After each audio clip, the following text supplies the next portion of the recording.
All right, hello and welcome back to the podcast. Today, I want to talk about a pretty hot topic, and that topic is time. Time.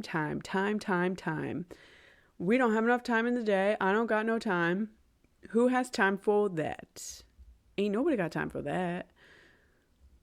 Let's talk about time. So, I have been doing a lot of market research lately, and one of the biggest hurdles that pops up is not having enough time. And I can understand to an extent why not having enough time would ultimately come up as a big objection and obstacle in the way of building your business. You have a 9 to 5, you've got a couple kids. You probably have a husband that's not really, there to be able to help out as much. You're far from all of the places that you need to travel to, whether it's work or daycare, the school, soccer practice, the grocery store. There's so many things to get done and not enough time in the day. And how am I possibly going to build a business to the level that I need for it to be, want for it to be financially, that I can leave my 9 to 5? And this is where the conversation about capacity comes in. And this conversation comes in a couple of different ways. We're going to go over it really fast.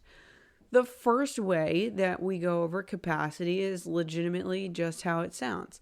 What does my calendar look like? How many different events are on my schedule?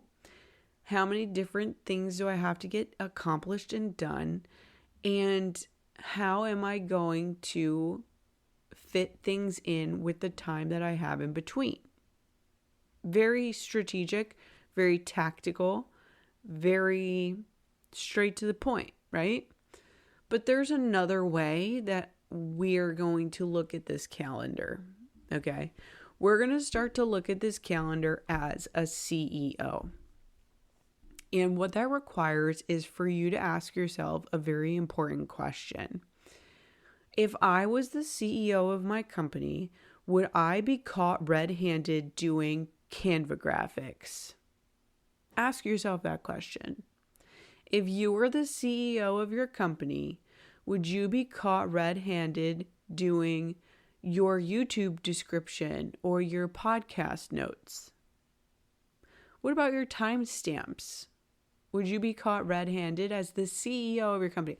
I'm not talking about, you have a side hustle or you're building a business. I'm talking about the CEO of your company. How does the CEO of your company show up? Ask yourself that question. Write it down on a piece of paper. What's the answer? You can say it out loud. You can record it in an Instagram story and then tag me in it. I'd love to see it. Ultimately, the answer to this question is going to determine how you're going to be able to efficiently use time moving forward. As the CEO of my company, I don't spend time making Canva graphics. I don't spend time making YouTube thumbnails.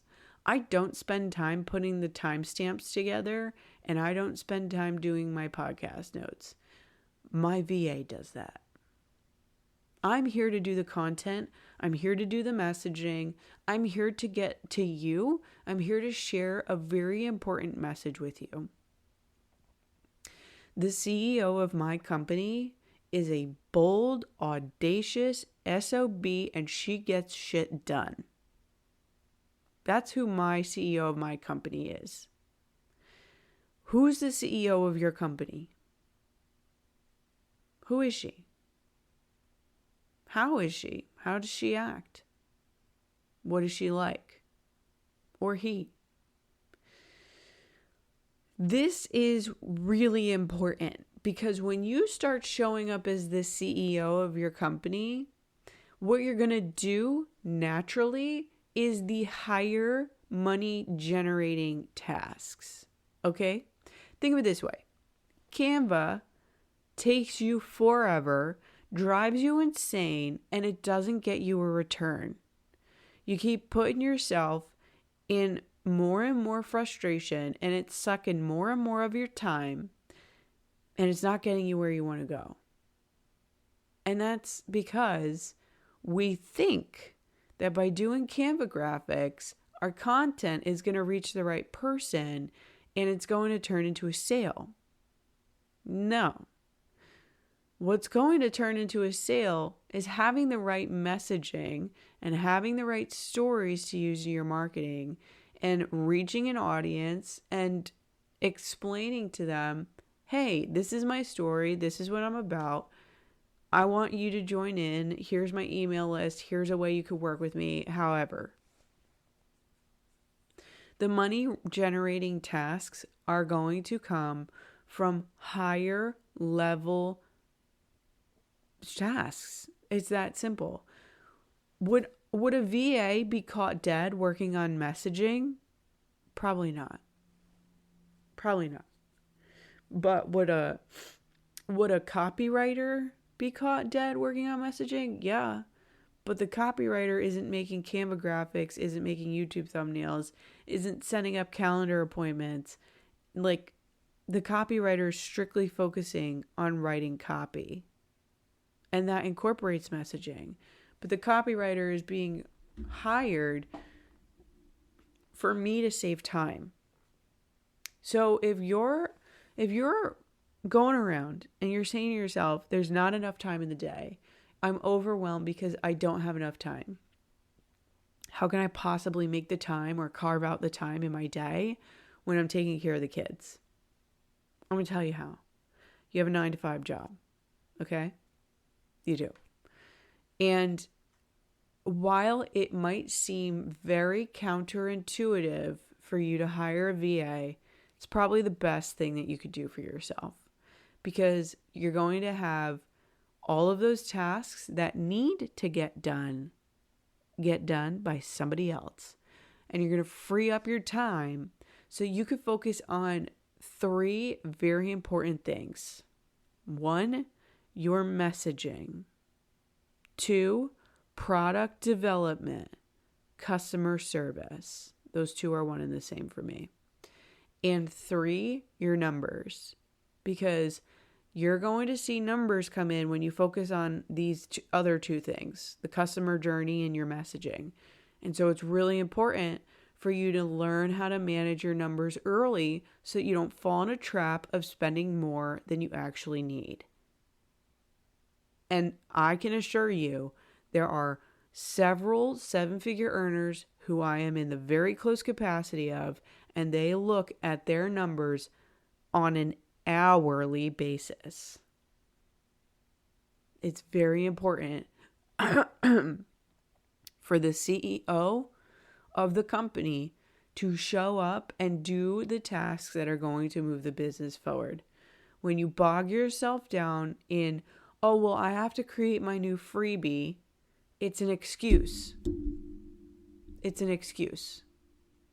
It's an excuse so that you can take time away from the tasks that are actually going to generate you money because you're afraid of success. And that's an internal thing. We could talk about that in an NLP episode. Or if you're interested in diving into that for yourself, we can hop on a call. I'll put that in the show notes. I'll put my Calendly link in the show notes. But ultimately, at the end of the day, you have time and you can create time for yourself. It's your choice on how you're spending your time. So think about that. Answer those questions. Marinate on it, so to speak. I want to thank you for tuning into this episode. I want to know what your takeaways were. Take a screenshot, put it on Instagram, tag me in it, send me a DM, whatever. I'm here for it. I want to say thank you for tuning in, and I want to encourage you to follow and subscribe, and we will be talking very soon.